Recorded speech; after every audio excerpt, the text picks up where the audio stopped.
Hello and welcome.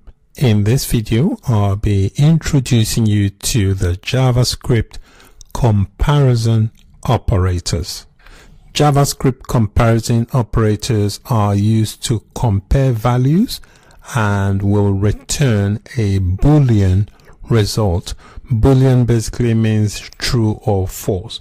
So when you use JavaScript comparison operators, it will always return either a true value or a false value.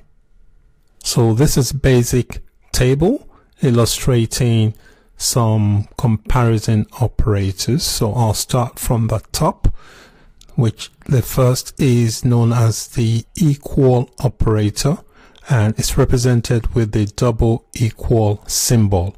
So what that does, it checks if values are equal.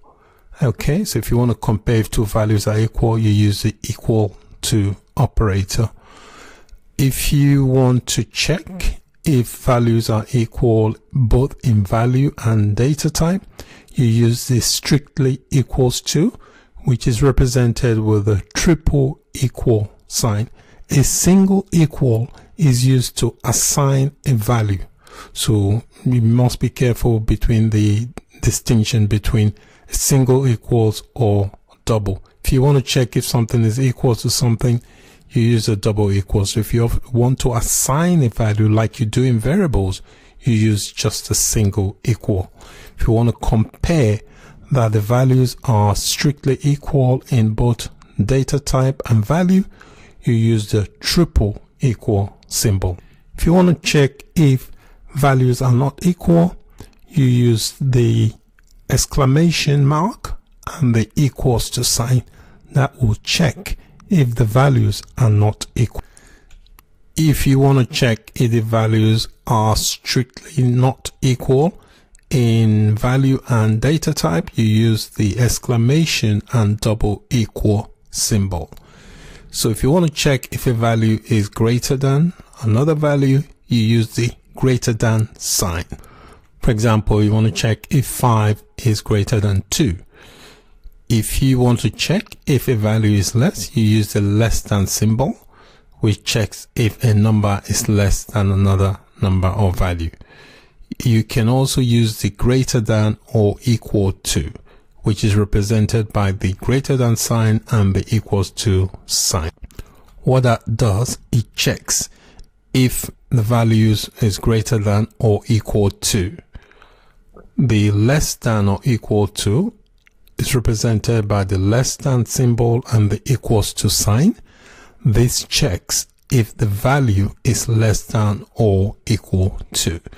So I'm going to jump into the console now and give you some basic examples of these comparison operators. So when you're using comparison operators, they will always return either a true or false result.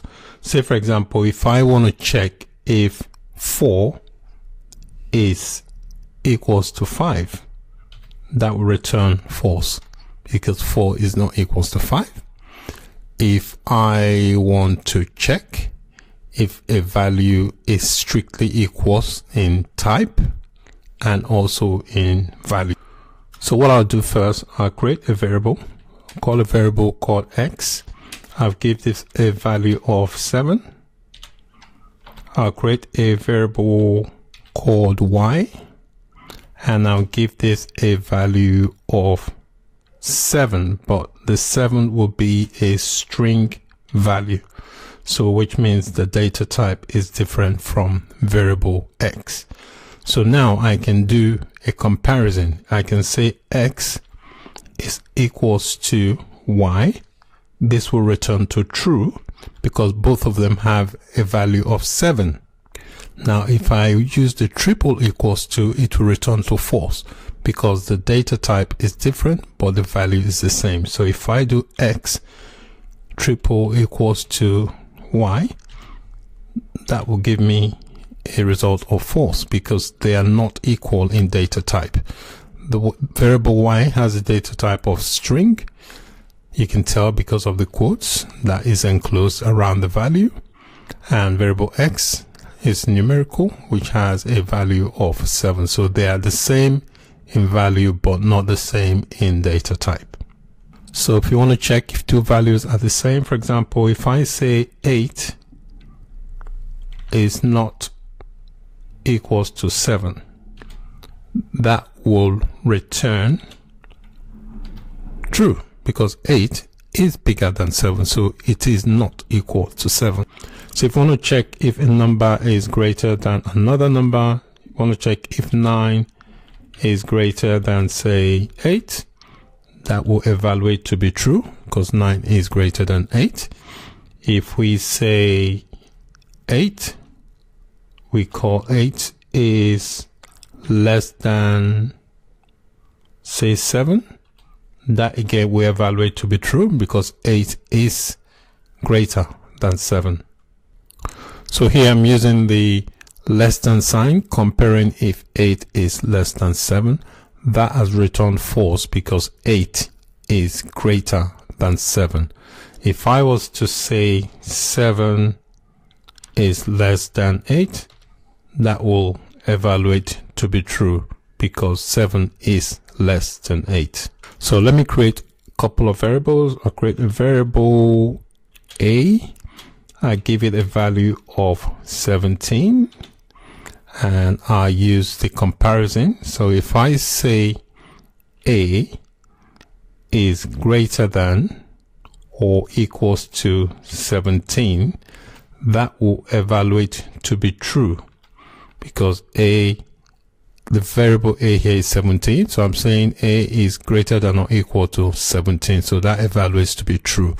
If I create another variable, say I create a variable B and assign it a value of 10, and I want to check comparison.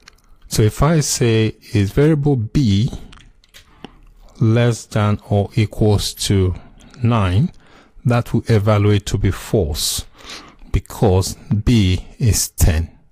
So these are basic examples of comparison operators. Once you understand the basic concepts, then it'll be easy for you to use the comparison operators.